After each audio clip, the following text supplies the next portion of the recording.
Officers were dispatched to the 500 block of East Hazelwood Drive regarding an intoxicated subject armed with multiple firearms. It was reported to our department that the suspect was inside his home and alone. The suspect has been identified as 41-year-old Teddy Mata of Lemoore. Mata's girlfriend and 3 children came to Lemoore Police Department after Mata came home intoxicated and threatened them with a firearm. He also physically assaulted his girlfriend as well as one of the children. When officers arrived on scene, they heard gunshots coming from within the residence. Officers began evacuating neighboring residents before attempting to make contact with Mata. While escorting neighbors to safety, Mata began firing out of his residence and towards the officers. With the assistance of the Kings County Sheriff's Office, as well as the Central Valley Regional SWAT team, the remainder of the surrounding neighbors were evacuated from the scene by the armored vehicle, or with the assistance of an armored vehicle. Contact with Mata was made by telephone in an attempt to have him peacefully surrender. Mata refused to surrender and continued to shoot out of his residence towards the officers and the surrounding neighborhood. The standoff continued for approximately 6.5 hours while officers placed phone calls into the residence and used a microphone from outside the residence to have Mata peacefully surrender. At approximately 3:04 in the morning, Mata emerged from the residence, unwilling to comply with orders to surrender. Mata had a cell phone in his hand and placed his other hand in his pocket. He refused the orders to surrender and turned his back towards the officers and started walking back into the house. As he turned to walk away, a canine was deployed and apprehended him, ultimately taking him into custody. Mata was taken to a local area hospital for treatment, where he remains as of now. When he is released from the hospital, he will be booked in the Kings County Jail for attempted murder, as well as 8 other felony charges. The search of the residence and the neighborhood has been completed. Inside Mata's home, investigators recovered 4 firearms. The weapons used were a semi-automatic long rifle with high-capacity magazines, a .380 caliber semi-auto pistol, and a .38 revolver.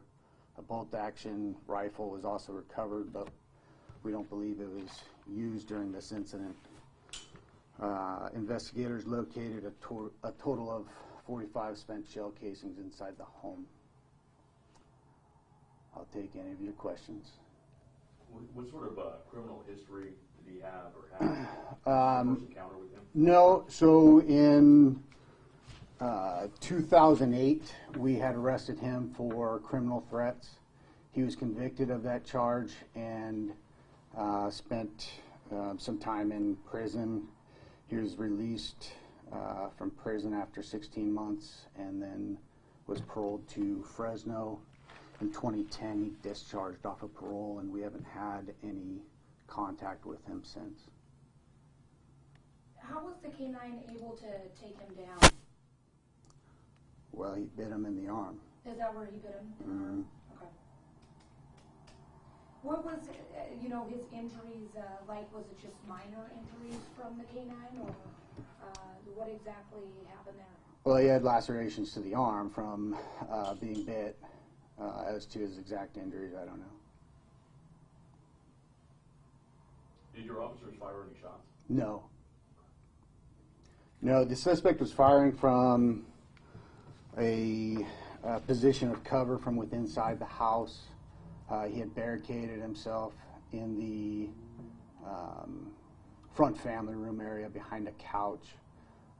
The officers weren't able to really identify where he was inside the house, and in turn would not have been able to return any fire. So when you say he was inside, like, is he shooting out the window or out the front door? Oh, he's shooting out the front door. How many neighbors in that had to be displaced during this time or evacuated?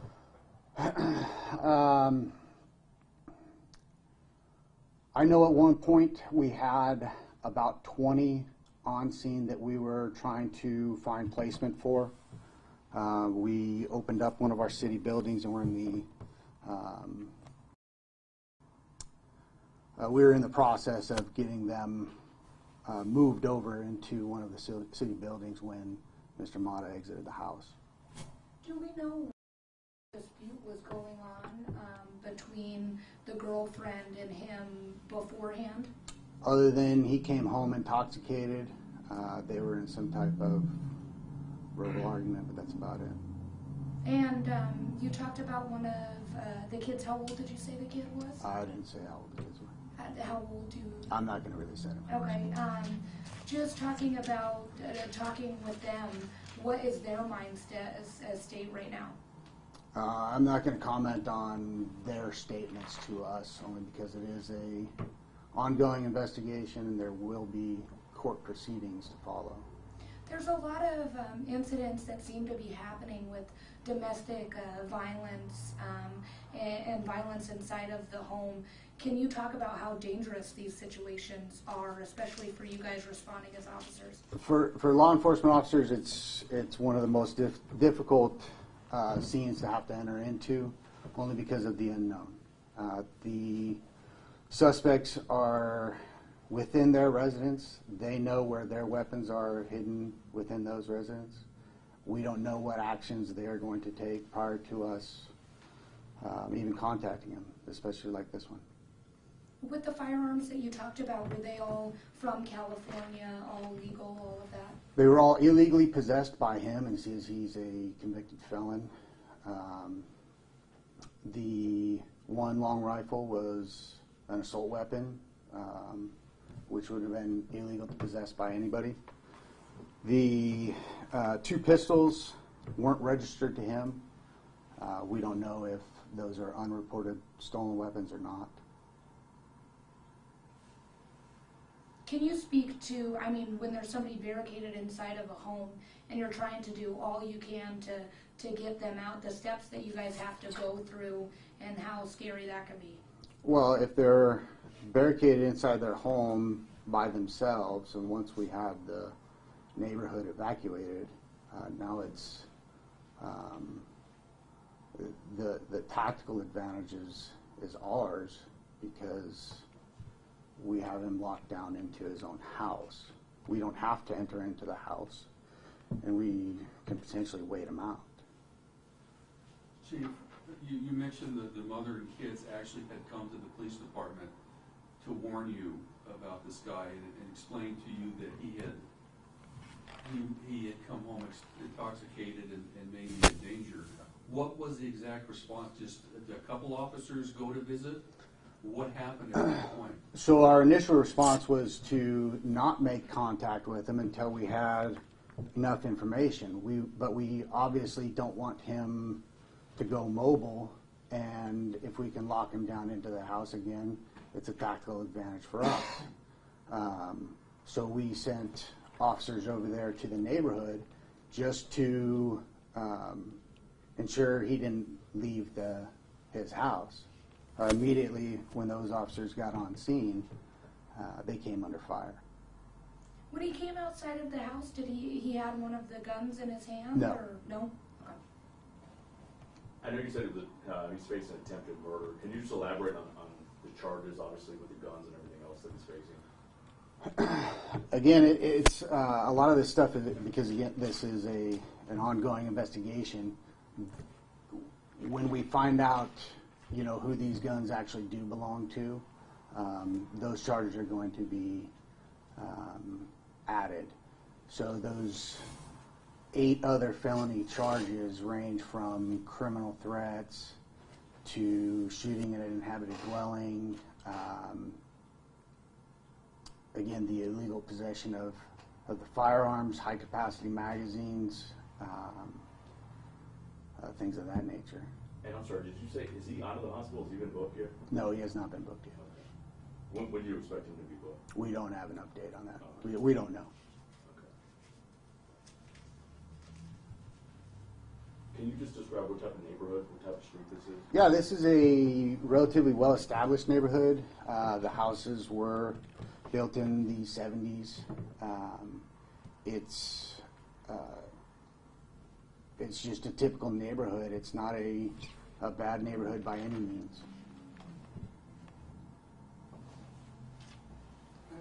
Chief, how many officers, Lemoore Police Officers, I read in your press release, deputy sheriffs were there as well as a SWAT team.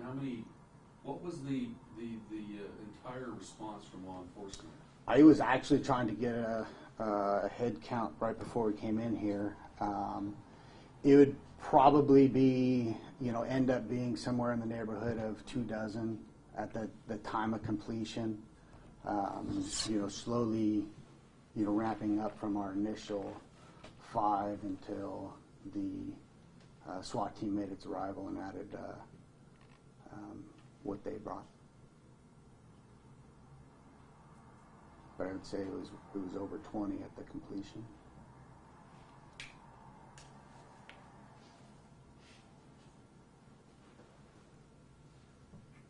Chief, maybe just say your first and last name just in case somebody... Sure, absolutely. Michael Kendall, Kendall. And once again, it's Teddy Mata, 41 years old. Correct. Anything else that we missed, or you feel like you want to add? I think that's about everything I know. Do we have a photo of the suspect? So again, because he hasn't been booked in yet, we don't have a current booking photo. The last one that he has is 12 years old. It's not very accurate. Are we looking at mental health with this guy? No. Just He's intoxicated. Do we know how intoxicated he was? Was there any type of test that was? So as part of the investigation, we have to write a search warrant for his medical records, and that's what we're doing. And we won't know until that comes back. Okay.